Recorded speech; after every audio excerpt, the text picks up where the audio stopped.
जिंदगी खराब भइले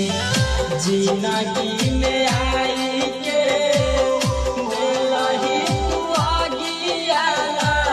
लगाई रे जिंदगी खराब भइले जिंदगी में आई के दिलही तू आगिया लगाई रे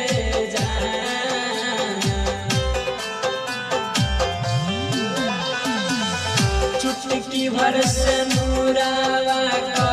हराई दिल का धुरावा चुटकी भर